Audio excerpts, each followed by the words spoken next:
நிறைய ஆடில் வந்து பார்த்திங்கன்னா கோட்டாக் விளம்பரங்களில் 0 for intraday, 0 for F and O, how much do you pay for your brokerage? I pay $0. What? Yes, I pay $0. இப்படியெல்லாம் விளம்பரம் பண்ணி வந்து மக்களை வந்து அக்கௌண்ட் ஓப்பன் பண்ண ஆரம்பிப்பாங்க. இதெல்லாமே வந்து 0 ப்ரோக்கரேஜ்னு சொல்லி ஆரம்பிப்பாங்க. ஆனால் இது உண்மையிலே வந்து 0 ப்ரோக்கரேஜாக இப்படி இந்த அக்கௌண்ட் ஓப்பன் பண்ணுறதுனால நம்மளுக்கு ஏதாவது சாதகமாக இருக்கா, பயனுள்ளதாக இருக்கா, இல்லை 0 ப்ரோக்கரேஜ்னு ஓப்பன் பண்ணதுக்கப்புறமும் ஏதாவது சார்ஜ் பிடிக்கிறாங்களா அப்படின்னு தான் இந்த பதிவில் நம்ம மூலியமாக பார்க்க போகிறோம். என்ன தான் இவங்க வந்து 0 ப்ரோக்கரேஜ் அப்படின்னு விளம்பரம் செஞ்சு அக்கௌண்ட் ஓப்பன் பண்ண வச்சாலும் அக்கௌண்ட் ஓப்பன் பண்ணும்பொழுது வந்து பார்த்திங்கன்னா அட்ராக்டிவ் ரேட்டில் வந்து லைஃப் லாங் 0 ப்ரோக்கரேஜ் அப்படின்னு சொல்லி நம்மளை ஓப்பன் பண்ண வைப்பாங்க. 0 ப்ரோக்கரேஜாக இருந்தாலும் அடிஷ்னலாக நம்ம வந்து $500 $1000 வரைக்கும் இது வந்து டைமுக்கு டைம் வந்து மாறுபடும். இப்படியெல்லாம் சொல்லி நம்மளை அக்கௌண்ட் ஓப்பன் பண்ண வைப்பாங்க. இப்படி அக்கௌண்ட் ஓப்பன் பண்ணது கூடுதலாக வந்து $500 $1000 வரைக்கும் கொடுத்து லைஃப் லாங் 0 ப்ரோக்கரேஜ்னு சொல்லி அக்கௌண்ட் ஓப்பன் பண்ணிவிட்டு நாம் இது 0 ப்ரோக்கரேஜ் அக்கௌண்ட் தானே அப்படின்னு சொல்லிட்டு நம்ம இதை கண்டுக்காமல் அப்படியே விட்டுருவோம். கொஞ்சம் ஸ்டாக் வந்து இதில் நம்ம வாங்கிட்டு இதை வந்து லைஃப் லாங் தானே இந்த அக்கௌண்ட்டு ஸ்டாக் வச்சுருக்க போகிறோம் அப்படின்னு சொல்லிட்டு நம்ம இதை அப்படியே நம்ம மறந்துடுவோம். ஆனால் இந்த அக்கௌண்ட் வந்து நம்ம பார்க்காம விட்டுட்டோம்னா அது நம்மளுக்கு தான் வந்து கடைசியில் போய் கெடுதலாக முடியும். நானும் அப்படி தான் வந்து சில மாதமாக வந்து என்னுடைய அக்கௌண்ட் வந்து நான் ஓப்பன் பண்ணாமல் விட்டுட்டேன். அப்படியே நான் அந்த அக்கௌண்ட்டை ஓப்பன் பண்ணி எப்போவுமே வந்து நான் யூஸ்வலாக செக் பண்ணுவேன், இது லாங் டைம் வாங்கின ஸ்டாக் தானே அப்படின்னு சொல்லி நான் அதை செக் பண்ணாமல் அப்படியே விட்டுட்டேன். திடீர்னு ஒரு நாள் வந்து சரி நம்ம என்ன தான் இருக்குது இந்த அக்கௌண்ட்டில் போய்ட்டு பார்க்கலாம்னு சொல்லிட்டு நான் ஜஸ்ட் ஓப்பன் பண்ணி செக் பண்ணலான்ட்டு செக் பண்ணும்போது தான் தெரிஞ்சது பேலன்ஸ் வந்து நெகட்டிவில் காமிச்சது. நான் எல்லா அக்கௌண்ட்லேயுமே வந்து தேடி பார்க்குறேன், ஸ்டேட்மெண்ட் தேடி பார்க்குறேன், எனக்கு ஒன்றுமே புரியல ஏன் இதில் வந்து இப்படி நெகட்டிவில் காமிக்குதுங்க. கடைசியாக கஸ்டமர் கேர்கிட்ட கால் பண்ணும்போது அவங்க சொன்னாங்க இது வந்து டிபி சார்ஜஸ்ன்னு சொன்னாங்க. அதுக்கப்புறமா என்னோடய அக்கௌண்ட் ஸ்டேட்மெண்ட்டில் போய் பார்த்தோன்னா மாதம் வந்து $59 வந்து பிடிச்சிருக்காங்க.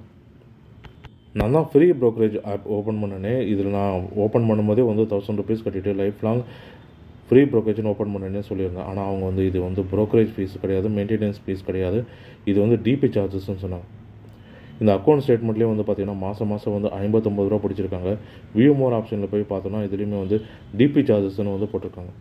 ஆனால் யூஸ்வலாக டிபி சார்ஜஸ்ன்றது என்னென்னா வந்து நம்ம ஒரு ஸ்டாக் வாங்கும்போது அந்த ஸ்டாக் வந்து சிடிஎஸ்சில் என்எஸ்டியில் நம்ம அந்த ஸ்டாக்கை வந்து ஹோல்ட் பண்ணுவோம். அதுக்கு வந்து நம்மளுக்கு எந்த சார்ஜஸும் கிடையாது. ஆனால் நம்ம அந்த ஸ்டாக்கை வந்து எப்போ நம்ம விற்கிறோமோ அதுக்கு வந்து நம்ம வந்து டிபி சார்ஜஸ் பே பண்ணணும். இந்த டிபி சார்ஜஸ் வந்து ஆல்மோஸ்ட் வந்து $20 இருக்கும். இது வந்து என்எஸ்டிஎல் சிடிஎஸ்எலுக்கு வேறுபடும். ஆனால் மொத்தமாக வந்து பார்த்திங்கன்னா $20 இருக்கும். இந்த ஸ்டாக்கை வந்து ஒரு நாளைக்கு நம்ம எத்தனை தடவை வேணால் விற்கலாம்.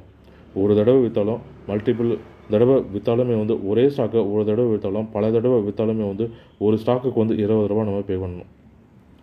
இப்போ 2-3 ஸ்டாக்கு விற்கிறோம் அப்படின்னா ஒரு ஸ்டாக்குக்கும் நம்ம $20 டிபி சார்ஜஸ்ன்னு பே பண்ணணும். இதுதான் வந்து டிபி சார்ஜஸ். ஆனால் இவங்க வந்து டிஃப்ரெண்ட்டாக வந்து டிபி சார்ஜஸ்ன்னு போட்டிருக்காங்க. இது வந்து அக்கௌண்ட் மெயின்டெனன்ஸ் சார்ஜும் கிடையாதாம், அதே போல் வந்து ப்ரோக்கரேஜ் சார்ஜஸும் கிடையாதான். ஆனால் டிபி சார்ஜஸ்ன்னு சொல்லி இடன் சார்ஜஸ் மாதிரி வந்து $59 வந்து பிடிச்சி வச்சுருக்காங்க. $59 மாதன்றது ஓகே அப்படின்னு நம்ம நினச்சாலுமே வந்து வருஷத்துக்கு வந்து பார்த்திங்கன்னா இது $700 இருக்கும். நம்ம ஆல்ரெடி ஸ்டாக் வாங்கி விற்கும் போதே வந்து லாபத்தில் விற்க மாட்டோம், பல ஸ்டாக்கு வந்து நஷ்டத்தில் தான் நம்ம விற்றுருப்போம். விற்கும் பொழுதே வந்து டிபி சார்ஜஸ்ஸு, டேக்ஸு, அது இதுன்னு வந்து எல்லாமே வந்து பே பண்ணுறோம். இப்படியெல்லாம் பே பண்ணது போதாதுன்ட்டு இவங்க வேறு சைலண்ட்டாக வந்து நம்ம அக்கௌண்ட்டில் வந்து இந்த மாதிரி அமௌண்ட்டை வந்து பிடிச்சி வச்சுருக்காங்க. கடைசியாக இந்த அக்கௌண்ட் வந்து நம்ம ஓப்பன் பண்ணலாமா வேணாம்னு கேட்டிங்கன்னா நீங்கள் ரெகுலராக வந்து இன்ட்ராடே பண்ணுறீங்க, எஃப்என்டோ பண்ணுறீங்க அப்படின்னா வந்து அதன் மூலிமா நீங்கள் லாபத்தை பார்க்குறீங்கன்னா வந்து இந்த மாதிரி வந்து அக்கௌண்ட்டை நீங்கள் ஓப்பன் பண்ணலாம். ஆனால் இது வந்து 0 ப்ரோக்கரேஜ் ஃப்ரீயானு கேட்டிங்கன்னா இது 0 ப்ரோக்கரேஜ். அது எப்படி இருந்தாலுமே வந்து ஏதாவது ஒரு சார்ஜஸ் வந்து பிடிப்பாங்க. ஃப்ரீயாக வந்து யாருமே வந்து கொடுக்க மாட்டாங்க.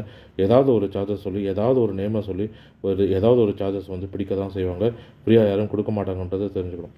நீங்கள் ரெகுலராக இன்ட்ராடே பண்ணுறீங்க, லாபம் சம்பாதிக்கிறீங்க, எஃப்என்டோ பண்ணுறீங்க, லாபம் சம்பாதிக்கிறீங்கன்னா இந்த அக்கௌண்ட் நீங்கள் ஓப்பன் பண்ணி நீங்கள் தாராளமாக பயன்படுத்தலாம்.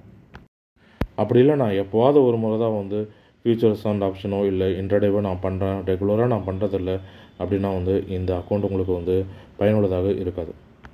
சரி, இப்போ இங்கே இந்த அக்கௌண்ட் ஓப்பன் பண்ணிட்டீங்க, இந்த அக்கௌண்ட்டை வந்து ட்ரான்ஸ்ஃபர் பண்ணணும் இல்லை க்ளோஸ் பண்ணணும்னா என்ன பண்ணணும் வந்து பார்த்திங்கன்னா உங்கள் அப்ளிகேஷன் ப்ரோக்கரேஜ் அப்ளிகேஷனில் வந்து ஹெல்ப்னு இருக்கும். ஹெல்ப்பை கிளிக் பண்ணிங்கன்னா வந்து ஒரு மெனுக்கு வந்து கொண்டு போகும். அதில் வந்து சர்வீஸ் ரெக்வஸ்ட் இருக்கும். அந்த சர்வீஸ் ரெக்வஸ்ட்டில் வந்து அக்கௌண்ட் க்ளோஸர்னு இருக்கும்.